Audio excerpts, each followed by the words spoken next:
as designer, who of you was in Milan this year?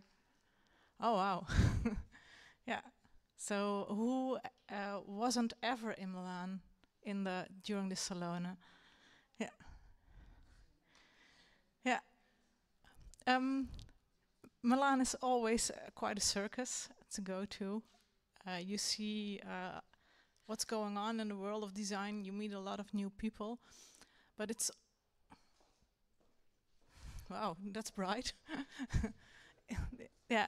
But tonight we just wanted to share with you some of the things we saw there, and I have an open talk about with all of you who were there.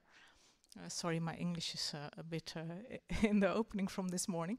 This morning, actually, we had a great opening of the social lab in Den Bosch.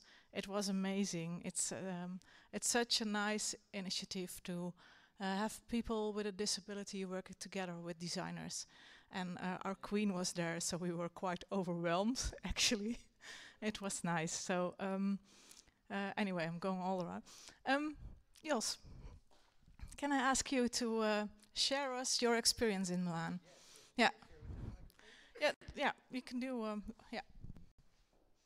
We have a clicker over here, so you're in full control of your PowerPoint presentation. You can stand up, sit down, whatever you want.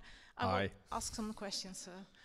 And please feel free, it's an open talk. When you have questions, please feel free to ask.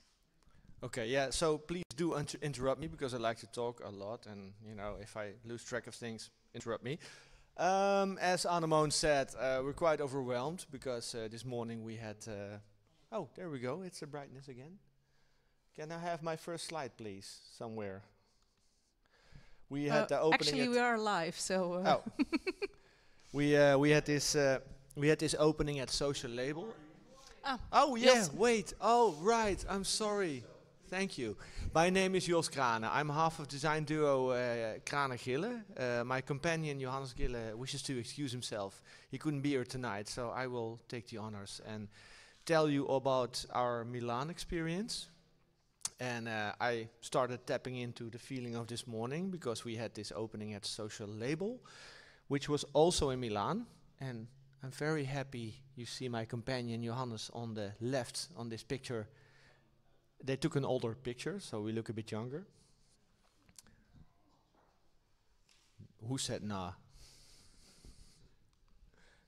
So, but anyway, we presented in Milan 3 products. First of which was the product we did with Social Label. Social Label is an initiative by 2 ladies from Bosch who decided they wanted to combine designers with people with a distance to the labor market and make products with them. And we did for them, if you can go to slide 3 please. We worked with them on a series named Kluis, which is actually based on the labor they do at their own factory, which is Wiener XL in Den Bosch. Oh, it's not really. There we go. So they combine designers with social workplaces, and these social workplaces, they have certain principles they work along, and in this case they work with metal and wood, and they can bend metal and sand wood. So we decided to design a principle for them, in which they can like bend wood, bend metal, and combine it with wood. And they presented at Design Language, which was at Via Tortona at the Now Hotel. And the result of our first collaboration you see right here. Actually, it's a small storage box based on the principles of along the lines on which they work. And yeah, I should do this different because I cannot. Do you mind if I stand? Yeah, of course. Wait, you just tell, and I will sit over there. Maybe ask you some questions. Yeah, because otherwise I cannot. But. Okay, sorry. So this is what you and Johannes designed, and now these people with a disability, they are able to produce this. And what's the production like? Is it 1 out of 10, thousands? No, it's actually kind of small because they start out with 10 and then from there on we go to 20 and 50 and 100. But you know, it's about creating labor. It's about making a new social movement, not having people make like products and not understanding what they make, but incorporating people in the design and also the looks of a product. So that's how we came up with this actually. We combined our own form language with the skills these people have, which is like the bending the metal, woodworking, doing small tasks like assembling a key to something. So this is actually the first outcome of this product. And the main thing in Milan, what we did was presenting this as an example of what Social Label can do, accompanied by a lecture by Petra Jansen of Studio Boot, who actually explained what Social Label is all about. So I'm not going to explain what Social Label is all about right here, but this is what we presented on their behalf in Milan at the Now Hotel at Fiatitona. And the nice thing is that if you work with the focus group on products that they like to work on, you can gradually grow bigger. Clicker. Now, can we go to the next slide, please? So we're gradually working on something which is going to be bigger, like an A4 box. After that, we want to make the same principle into like even bigger box or even a desk. But the main thing is that we grow with these people in the labor process that they are familiar with. So maybe next slide. Next thing we did was presenting at Bar Anne, which was instigated by Anne van der Zwaag. She is a curator from the Netherlands. She also does Object Rotterdam, Big Art, amongst other events. And over there we presented this project, which was actually a project we did for a housing company in the Netherlands, in Den Bosch, where we come from. And they asked us to make something site-specific for the woonwijk. What is woonwijk in het Engels? For the neighborhood actually, which was Orten, one of the oldest neighborhoods in Den Bosch. And we went into conversation with the people who lived there for, ages. And out of that came 3 different characters, and we made them into 3 wall pieces, which are, yay big, and will be on the wall in Sertogenbosch later on this year. So we're very happy with that. The reactions were very positive. Bar Anne was located at Museo Diocesano in Milano, which is a very nice old museum, and was also rented by Hans Lensveld, who made a very nice exhibition there named Nothing New, which is a statement against the newness of Milano. Everyone has to present something new in Milan every year and have something new, flashy new products. And Hans Lensveld decided he didn't want to show something new, but recycle his old products. And in one of the rooms of his exhibition was Bar Anne, which was, actually an assembly of designers like Rick Tegelaar, Klaas Kuiken, Franchi Rimbrere, who's also present here, and us. So that's what we presented there. Tell a little bit more about what Hans Lensveld did. Yeah, I can. Hans Lensveld. Yeah, it was kind of funny to explain, because what he did in the thought of Nothing New and making a statement against the newness of Milan is that he bought back a lot of his old products, refurbished them, and then gave them to artists, curated by Maarten Spruit. And Maarten Spruit, he made like this art show. Well, I mean, I don't have pictures of that, obviously, but he curated this art show in which the products of Hans Lensveld were highlighted as being refurbished. There's nothing new, but the old's still good. So that's really nice. And Bar Anne tapped into that by making new work by Space Encounters, by us. But it's very nice. A lot of people thought it was the talk of the town, Bar Anne. Do you agree? Yeah, I kind of agree because it was like a gathering place. Everyone gathered there after everything was over. All the parties were over. You could always go to Bar Anna, have a drink, look at nice works. I mean, you were there, welcome there all day, of course, to sit around. But I mean, it was really a gathering place for everyone who wanted to get out of the madness of the Salone, actually. So maybe next slide.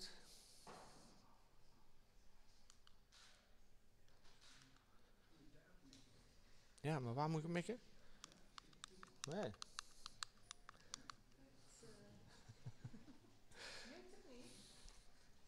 Ah, well, and this was actually the main thing we had this year, which was a chandelier we presented with Dutch furniture brand Mooi. Last year, Johannes and me were asked for to have an overview exhibition at Noord-Brabants Museum in Den Bosch. And for that exhibition, we made a chandelier as a closing piece of a series we've been working on a long time, which is the Plant series, which is all about an industrial growth of steel branches, which can grow into almost anything, actually. There have been tables, there have been benches, there's been a lot of stuff. But for this specific exhibition, we made the Plant chandelier, and it was picked up by Mooi. And we really wanted to make like a flower growing from the ceiling, growing up again, giving light. And we were very happy that Mooi decided to have it in their collection. Well, it will be released soon. Reactions were very enthusiastic. It was very nice to work with a brand as Mooi as well, because it's very professional, the way they treat your products and treat their designers. So, and this is actually the end result you see of that. I'm actually quite curious because until now you worked as more self-contained designers. Now you have this object with Mooi. How did they find you? Can you elaborate a little bit more? Yeah, it's also a bit of elaboration on Milan itself, actually, because when you are a designer and you go to Milan, you don't go once, you go multiple times, you meet people, and in this way we also met Mooi. Well, a long time ago, and well, we always said we should do something together, but we never knew exactly what. And then, well, at some point they followed us, they follow our work, they see us every year in Milan. So we got into conversation and we talked about this piece, and then Marcel Wander said, well, I think I really like this, I want to produce this. Are you open for that? And well, we decided to sit down and see what happened, and we're very, well, proud actually of these people working so fast and so nicely with us to make this product. But it's all about sustaining. It's all about going multiple times to Milan, to the Dutch Design Week, showing your work everywhere, seeing people, meeting people. So that's actually what it's all about. And that's, if I can give anyone any advice about going to Milan or showing your work, show it multiple times. Go there and, well, don't think after 2 times that no, it's not, it's no use. Please keep on going. I don't know, I think that's all my slides. Sorry about the technical mishaps, people. It's making me nervous. Thank you. Thank you. It's good to hear. Yeah, we have some new technique. We're testing, I guess. Here's another one. You can see it a little bit better. I think the first time I saw you in Milan, Jos, you were presenting the plant benches. Yeah, it could be 2009. Yeah. It's like that Yeah. Yeah, I really like this structure. Yeah, so we're testing a new technique. We are having we're streaming right now, so that's maybe why it's all not working that good. But in the end, we will stream everything we will do here, so you can also always see it back. Now, Joost, can you tell us something about your experience in Milan? I think you have to ask the master over there to do your slides. Yeah, all right, I will. So. Does it work? No. Oh, yeah. Well, that's me with a bit longer hair. My name is Joost van Bleiswijk. Well, my story of Milan, I just based it on one story of this year, which was a stand and some products we developed, and I say we because I normally work together with Kiki, for Lintelo, Dutch furniture brand who is in a sort of a transformation time at this period. Lintelo is a brand founded by Jante Lintelo, who is, it's a sort of a traditional brand of furniture, Dutch furniture, well made, well upholstered, and it's a sort of loungy couches, sofas, you name it. And they're in a sort of period of where they want to transform themselves into a sort of new design label. And when we met Jan last year at this summer house near the beach in Holland, I said I got some ideas for some new products. Maybe we can have the next slide. Yeah, so this is about me in Milan. Maybe the next one. Because I was a sort of, this is a bit strange. Can you put it like normal slide? Because half is gone. Oh, 5 minutes. Okay. So I explain. It's a yeah, I was just sort of playing around when last year we had in March our second son was born, so we couldn't go to Milan that year. It felt a bit like we were skipping classes in a way, because we've been to Milan for like I don't know, 15 or 20 years, and you still don't see it. Anyway, and then I thought, okay, I still have to be, in contact with Milan, so I followed everything via internet and Instagram and everything, and I felt like, okay, I have to be more at home, so I still have to. I just want a sort of standard. Kan je F5 drukken? Gewoon F5.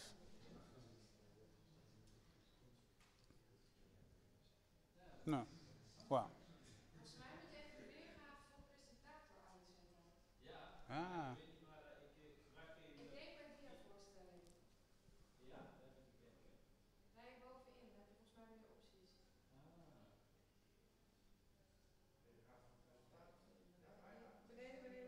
Hey, weergave voor. No. Ja. Ja. Oh. Exporteer meer als PDF en dan. Alright.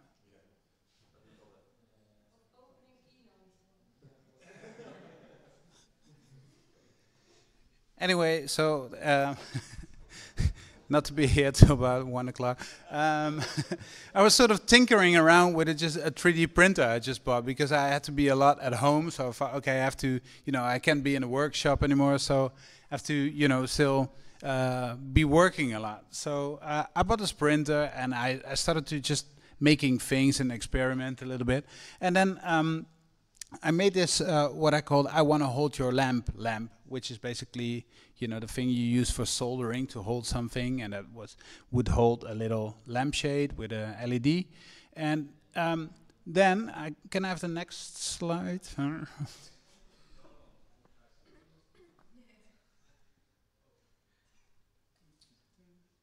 voor beeldscherm. Oh, nee.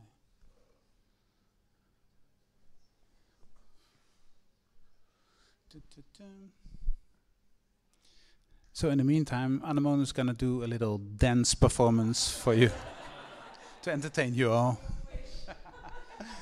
Well, here it is, sort of, yeah, sort of.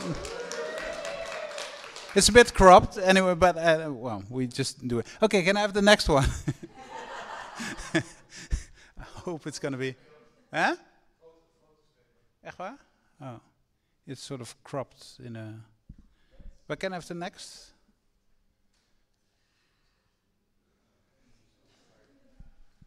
Complete. Yeah, well. So you have to imagine there is like half more what I tell you about, at least of the pictures.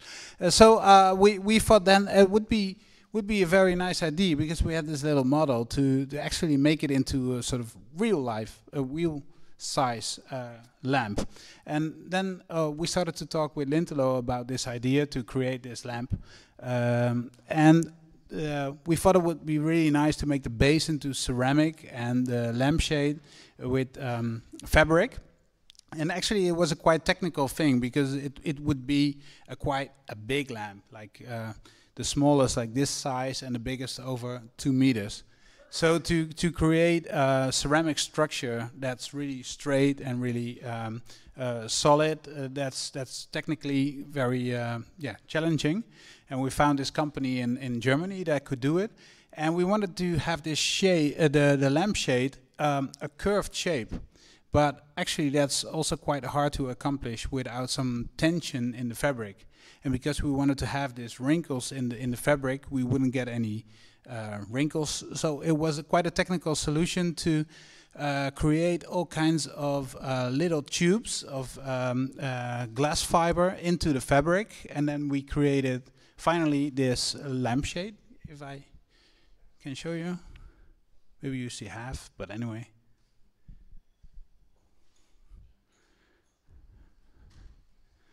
Ah, there they are. So we accomplished. So we call them the mushroom lamps. And actually this big one you see is about 180 tall. So they're really big lampshades, and we accomplished it for this brand who is now also into lighting and who really wanted to renew itself. And after we sort of designed these lamps, they came up with a question to us, because they normally went with the fair to the fair in a sort of traditional way. Maybe we can have the next slide. This kind of way. So they displayed their furniture in a sort of setting where you could see all. And so this was in 2017. And next slide, please. They asked us, like, no, not that one, the previous. Leave it. So they asked both Kiki and me, so can you please create something for us that's more sort of picture ready? Because we don't want to have this whole overview. If you pass this stand by, you don't have the urge to actually enter this stand, because you already see everything. We want to have something that's sort of challenging to go in and to see everything. And in this time, it's all about Instagram and publications. We want to have picture ready settings. So I said, okay, we're gonna do that. We did that before, so can I have the, come on. Yeah, so this is an exhibition in Milan in 2016.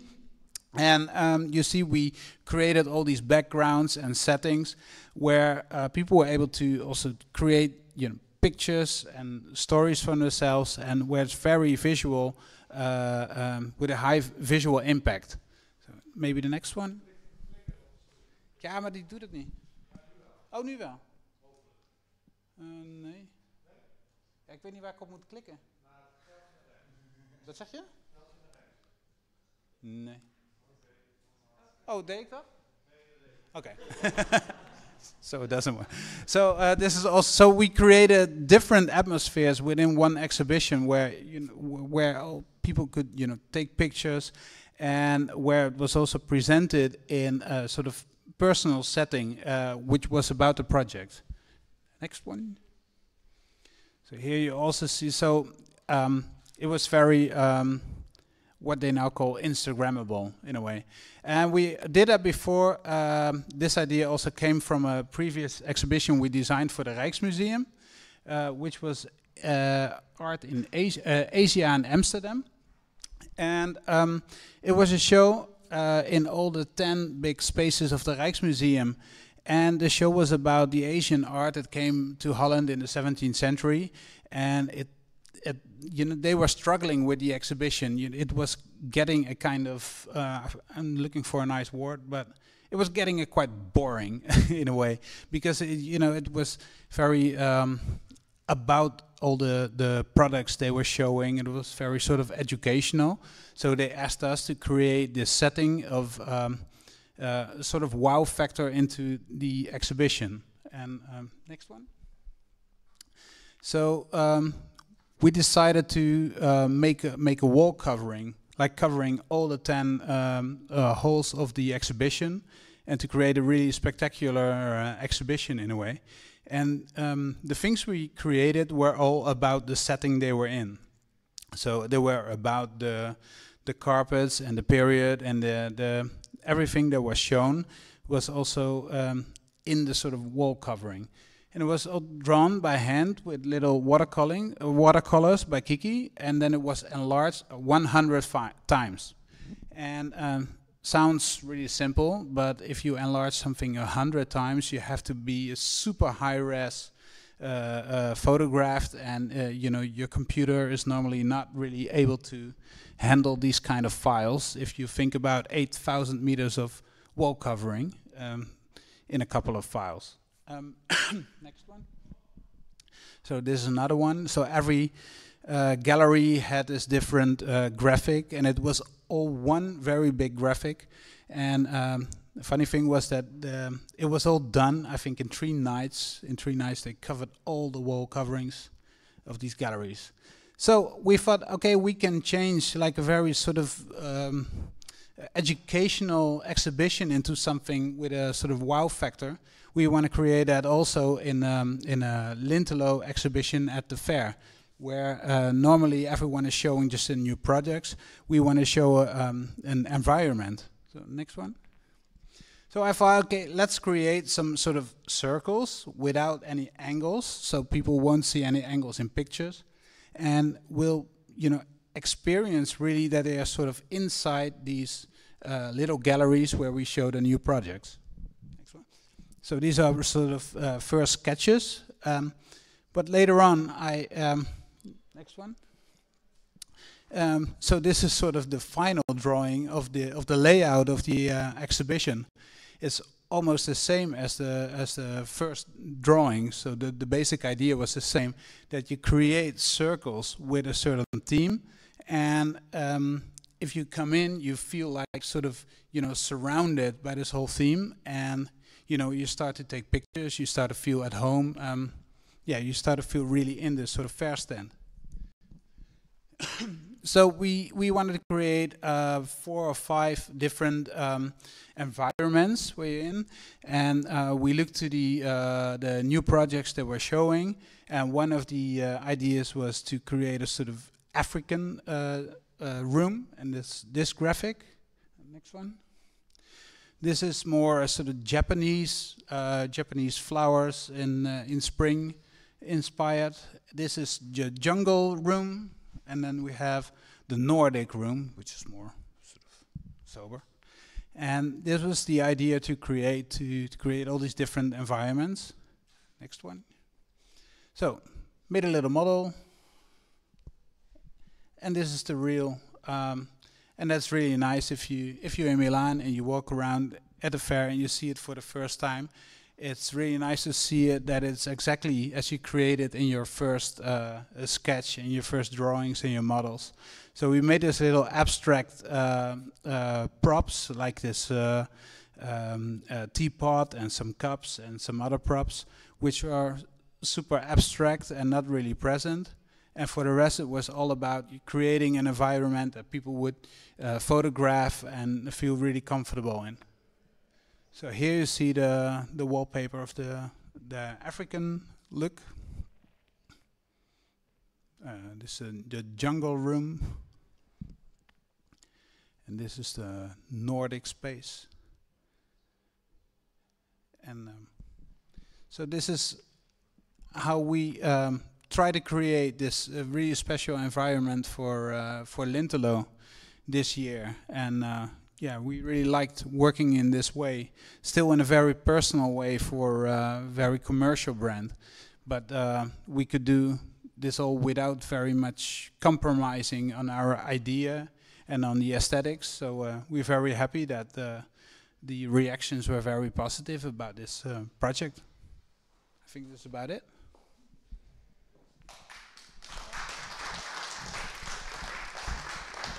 Just a few questions. I think former years you always presented a whole thing by yourself. Yeah. Now you did this for someone else's big thing. Was it a different experience for you in Milan?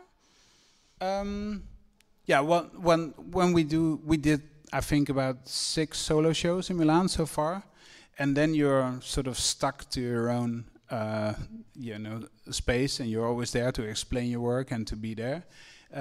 So this is what we all did, beforehand, and we didn't even, build up the whole exhibition and be there before sort of press moment we arrived. So that's really different to work in this way. Yeah. And do you feel like this was a more successful way working there, or do you long back to your own show? Well, if you do your own show, it's really about your autonomous work which you present, and it's more rewarding in the end because it's more about your personality, and this is more in favor of this brand. But you're more in designing. But if you can have your personality in there and be very autonomous about everything, that's very rewarding if the reactions are really positive. So. Yeah, and now you didn't have to stay put to your own show. You could have, you made appointments all over it. So yeah. I can imagine that it was even more successful because you met more good people, or... Well, in a way, we had only a short time this year in Milan. We were for 2.5 days there, so it was quite a rush to go everywhere and to have all our meetings, because this was just one of the shows we had, quite some more. So we were quite in a rush to be everywhere, but no, it was successful in a way. Yeah. Good to hear. Yeah. Questions?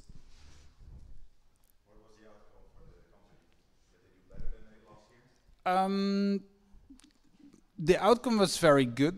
Not only yeah.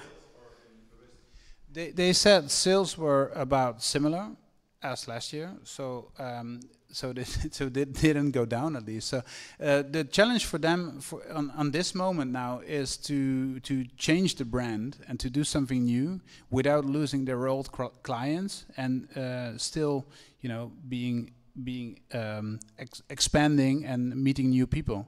And they say that the existing clients reacted really well on this new way of presenting and the new items they were showing, and also that they were able to meet new people at the fair at the same time. But they say also like it takes time to really to get in the commercial benefits after this fair. So it takes some time to get a real revenue out of it. But was the Instagram, was it that Instagrammable that it was way better than last year?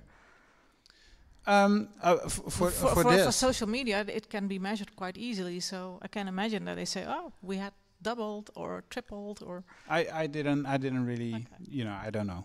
No, sorry. No, yeah, I would like to know, but then I have to find out. Just after personally and by phone, yeah, but not that they sell. Yeah, I would do it again. Yeah, but as long as it's really sort of, if you get a sort of carte blanche to create something nice, that's a sort of. Our goal also in the design field to be as autonomous as possible with your own work, but at the same time to do this, let's say commercial projects, but based on your autonomous work. So people that ask you because the things you did before and because of your autonomous qualities, and they know what to expect now. So yeah. Thank you. All right.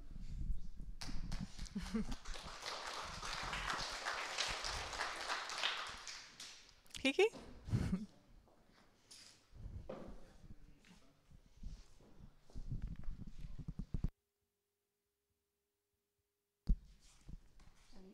wil die klikker toch even proberen. Oh. Oké.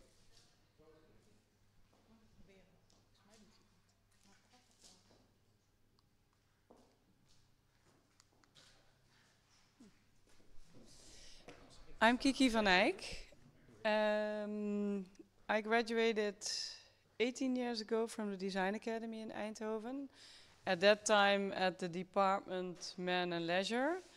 And Liedewij Edelkoort was the director of that department in the academy. But in the year that I graduated, she became director of the school. For the people that don't know her, she is one of the world's most famous trend forecasters. She has been studying fashion in Arnhem herself. And as a 20-year-old girl, she became a buyer for the Bijenkorf. And straight from then, I think 1 or 2 years later, she went to Paris to start up her own company called Edelkoort Inc., etc. At this point. And I've been doing an internship at her studio as well in Paris in 1999. After my graduation, I've worked a lot with her together on the graduation catalogs for the Design Academy, and we curated several exhibitions together. Always stayed in contact.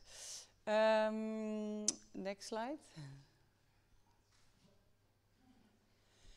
And beginning of this year, well, I have to tell maybe a little bit about what I do as a designer. I work in a very broad field. I work for both international brands, but also museums, galleries for autonomous and individual works.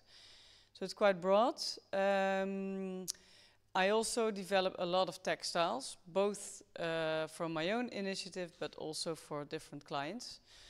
Whenever I do a project with furniture, I always use my own textiles. I actually never just use an existing one.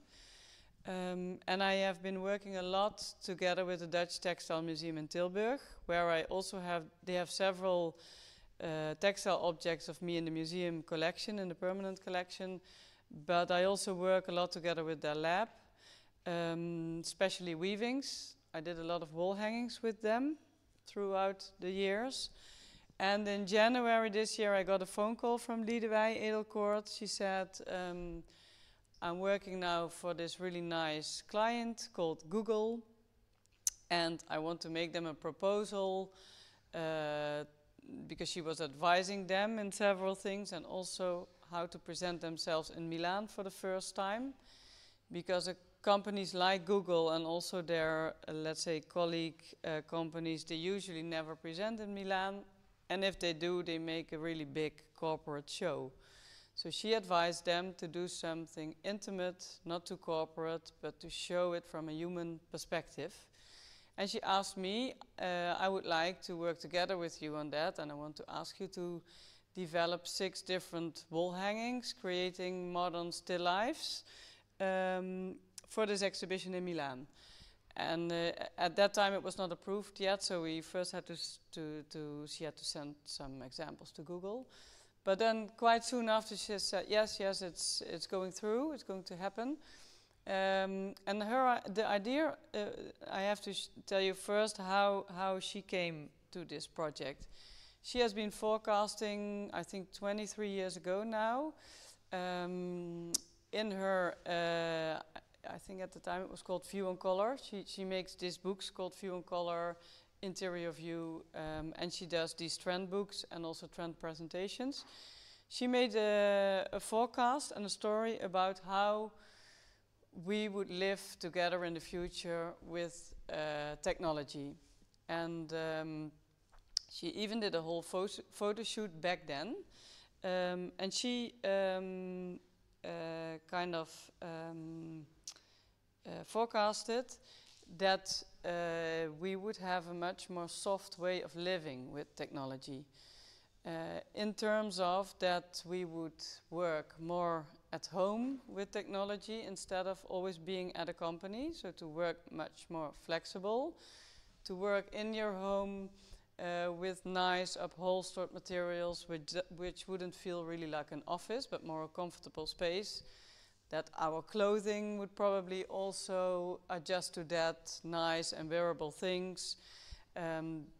She made even this photo shoot of how it would look like, and she had, for example, also a laptop photographed on the kitchen table where somebody was cutting some potatoes, and in the meanwhile sending an email to a client. At that time, that was very futuristic because I didn't even have a laptop yet. I didn't have a computer, although I was studying at the academy. We used to work, we had 10 computers at the academy, I think, and that's what we had to share all amongst us. I didn't have a mobile phone. We didn't use internet yet. It was a really different world. And actually, the way she forecasted this is exactly how we work with technology now. Yes, we send emails from our iPhones while cutting potatoes or cooking, and while we are lying on the beach or having our laptop there. And then when she came in contact with Google, the interesting thing was that Google was developing some tech products with a very soft appearance. All kind of products where textiles had been integrated, and Google wanted to show how you can live more in balance with technology than technology leading your life. So that was the base of this project, because in the beginning I was a little bit backwards on it, like what am I going to do with a tech company, because my work is initially very craft-based, and I like to work with my hands, and I find it very important to work with my hands and to feel the human in there. And for me, technology is just like a tool. I use a computer, yes, I have a 3D printer, but I just see it as any other tool, like a screwdriver or a circular saw or whatever. I think it shouldn't be more than that. We need it in our lives now, but I think we shouldn't make it bigger than that. But it's becoming more and more important in the future for everybody, obviously. So when I heard that Google had this same perspective in there, then I became really enthusiastic, because that's the message that I want to bring as well. So practically this is a part of their new product ranges, like speaker boxes, phones. On these phones you don't see it, but they have these phone cases which are knitted, and speaker boxes, small ones. This is a very small cute camera which you can wear just to make some pictures while you are playing in the kitchen or in the garden or wherever. The textiles are all developed by the Google design team. They are not standard textiles. They are developed in terms of design, but also in terms of functionality. And the task for me was to make 6 different, let's say, settings in the house where you could live with a family or on your own, but in a very kind of human way, and making it still live and showing the Google products completely integrated in there. Next slide. So I did some sketches, which I sent to Liedewij and the Google design team, and Ivy Ross, the design director of Google, and we went back and forward by email and phone to discuss how to make it better, how to change it. But actually from the start they were very open-minded, and they gave me a lot of artistic freedom, which I thought was fantastic. Because, you know, these big corporate companies, you always have the feeling that they want to control everything. But I thought they really had balls to give me so much freedom. Next one. I got from them on the left side you see fabrics, a few of their fabric samples, and on the right side the non-fabric samples, because the products are always a combination of them. And what was very important in my wall hangings is to have the colors exactly right, which is almost impossible with yarns, because you can never have the exact color. So that was a big challenge, because with the weavings I could use 8 yarns per wall hanging, and I had to create about 40 different color tones from there. So it's quite a complicated process. Next one. I started first for these designs. I had the sketches, then this is how I often work. Then I made watercolor drawings to get the kind of feeling for each wall hanging. The idea was to have a totally soft world, also in Milan. So all the wall hangings were supposed to be made of soft materials, mohair, wool, all kind of special yarns. Next one. And on the right side, you see how I came to the design. That's what I do with other wall hangings of me as well. I have a kind of self-invented technique where I cut from fabrics in small, like let's say a little bit less than A4 format, and I create a still life. There in the middle, that orange thing is the Google speaker box. So I created all their products from textile. By making collages which I cut with my hands. And then only the Google products had always the real Google fabric, like the speaker box and, back. In the left corner, that's a VR mask. Next one.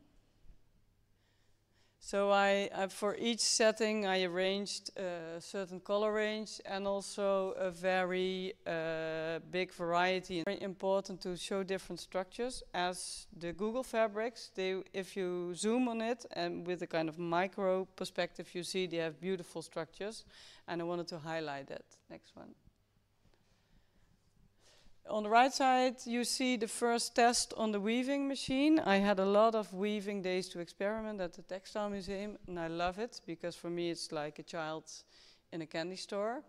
You see there a part of one of the Google phones with this typical coral color that they have in many of their products. And you see that you see the knitting of the phone case. Next one. There you see the two phones. Next.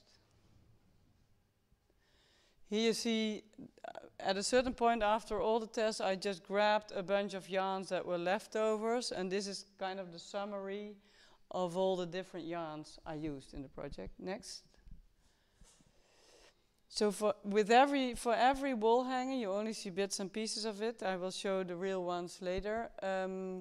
I had to do many tests, and after each day of weaving I had to send it to Google so they could see it and they could approve it, because actually there was really little time, because I had about 2 months for the designs, and then I had only, let's say, 1 month left for all the experiments, and then we still had to weave them in full size. Next. Yeah, these are the final wall hangings. Of course, it's a pity you can't feel them, because if you look at them in real and if you feel it, you see much more structure and how they really look. But actually, it's strange. The screen makes them more narrow than they are. In real, they are wider. Like you see, the first one is representing, a space in the house, a carpet where you play on maybe with your kids, and there are some phones hanging around and some earplugs, and you have also these pots with plants and some abstract wall hanging. The next one is a ladder where the earplugs are kind of playfully dropped, and next to a vase you have this speaker box of Google. Next one.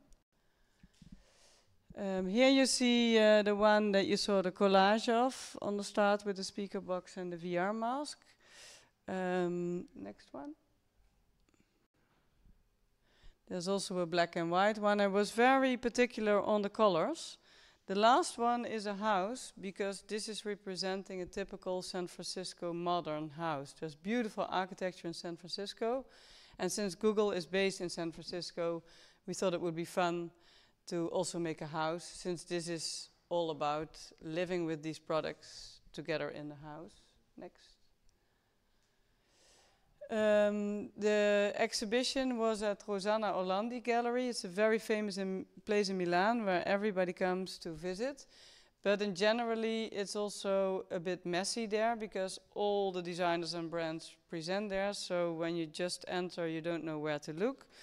But they had a separate space when you entered on the square on the right side, which was a separate gallery, which is normally a living room of people, an apartment, and that's how they do it in Milan. They just rent out their apartment for 10 days and they can live from it all year long. And but it was a beautiful, very intimate space. It felt very homey, although it was kind of gallery-like. My original collages were also presented in the same space. Next one. And in the last space where you see the mirror, you could see the real Google products. But even from only the wall hangings, people got the message and the feel of the items. Next one. This is how you came and enter. You see there the original collage, and on the right side you see the presentation of Liedewij about the future of software. On the left side, what she did 23 years ago, and on the right side, what she did now. Next. Next one. Yeah, that was it.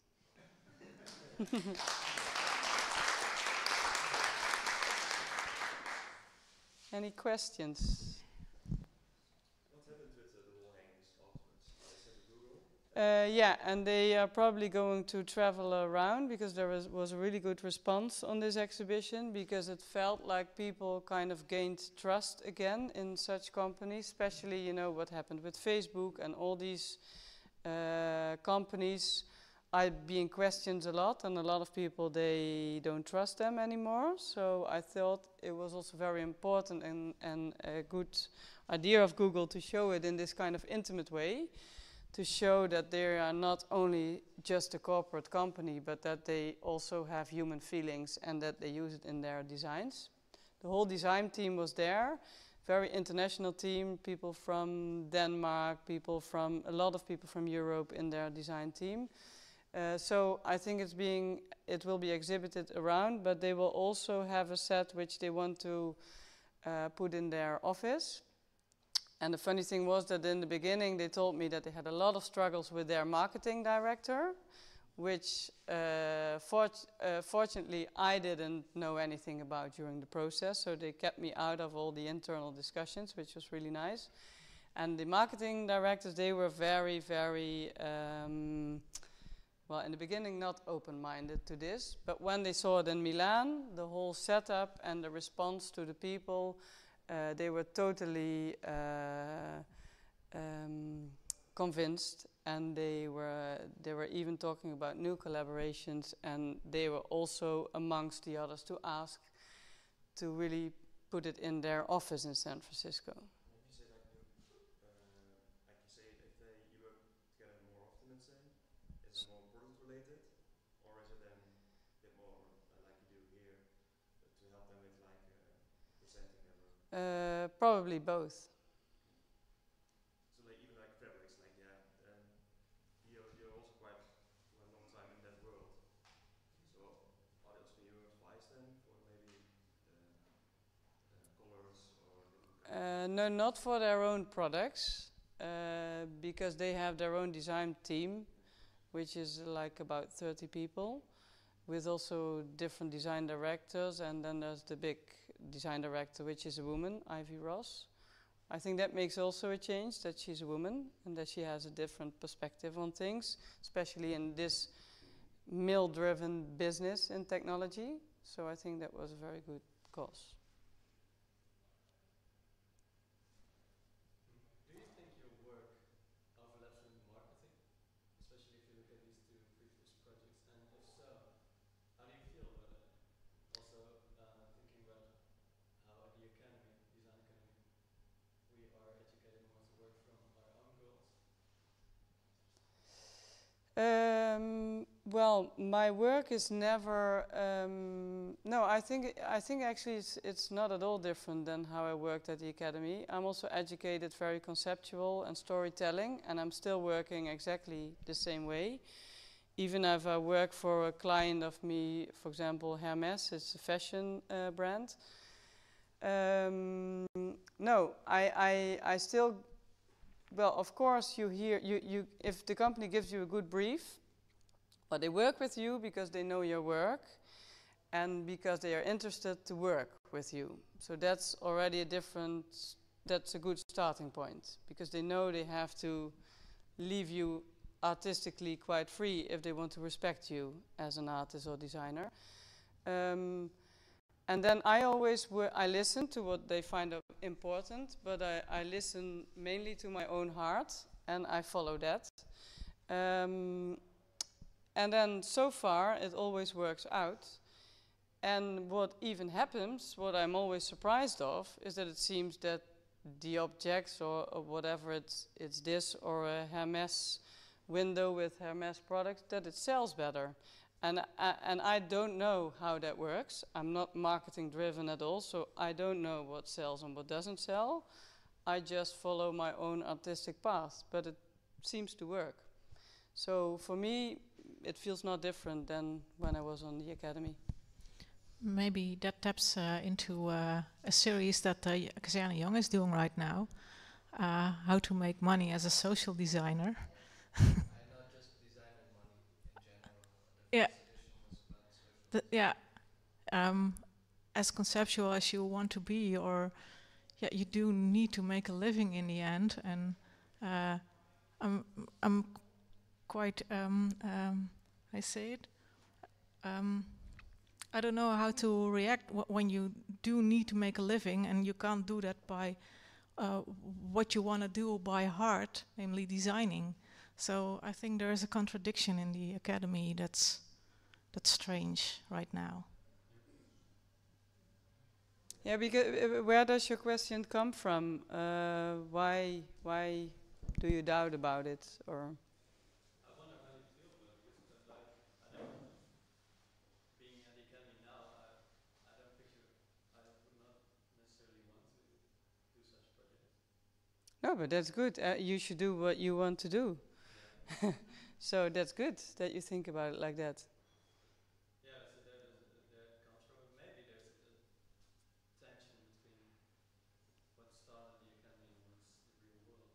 But I just wonder where you have internal tensions if you do these projects, or whether it just feels natural to you. Yeah, well, that's what I explained in the beginning. That I find it important to show that you should be in balance with technology, and that you shouldn't be ruled by machines and by tech, and but you should dominate them, but you should just use them as a tool.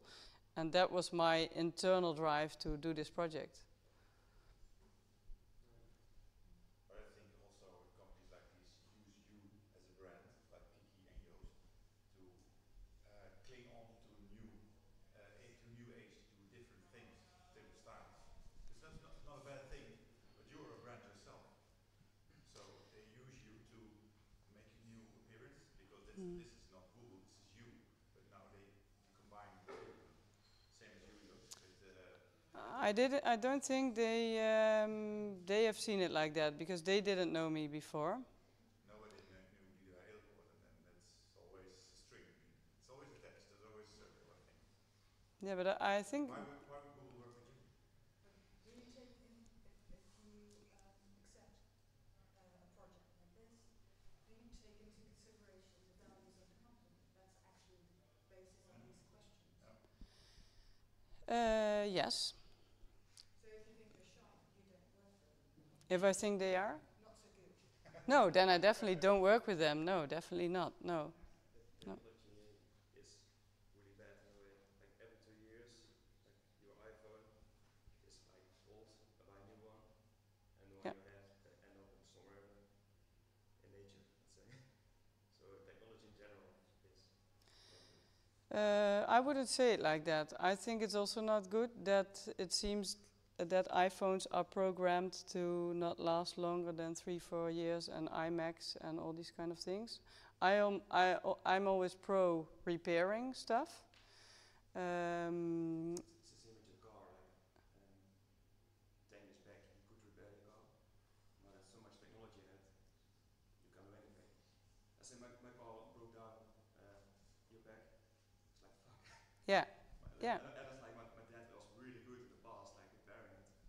And now I need to go to a guy, put a computer on it, and reading out my car. But at the same time, I think it's a bit too general to say technology is bad anyway, always. I think the way that certain things work should be changed, but I think it's not bad in general, because it brings us also a lot. I mean, do you use internet? Let's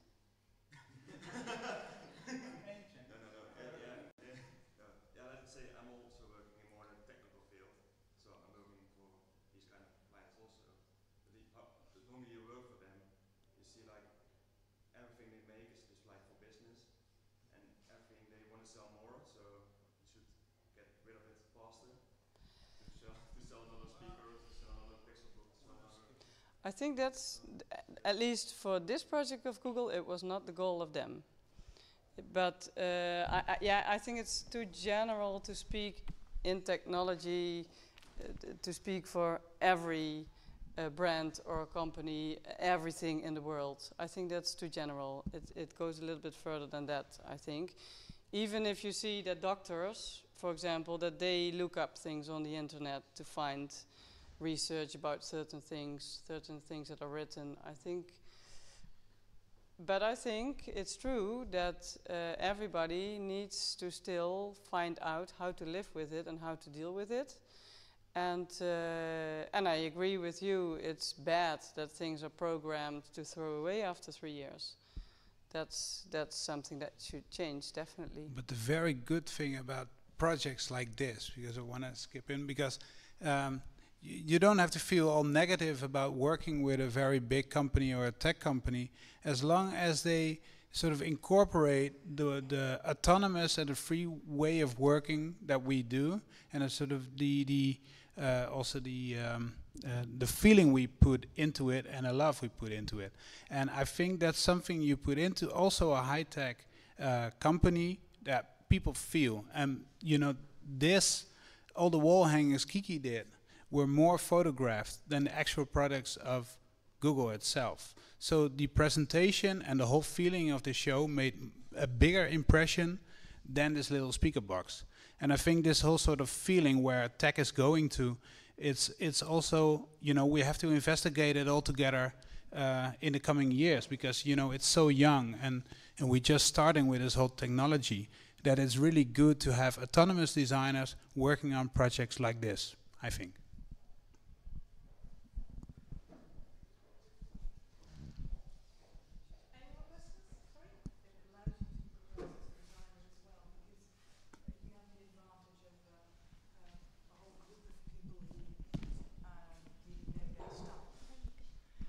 No, I just wanted to add that it allows you to progress as a designer, because the knowledge and the technology of a group is always more than of the individual. Yeah, that's true. And better. Yeah, I agree. Yeah. So and it's also nice to work with other people.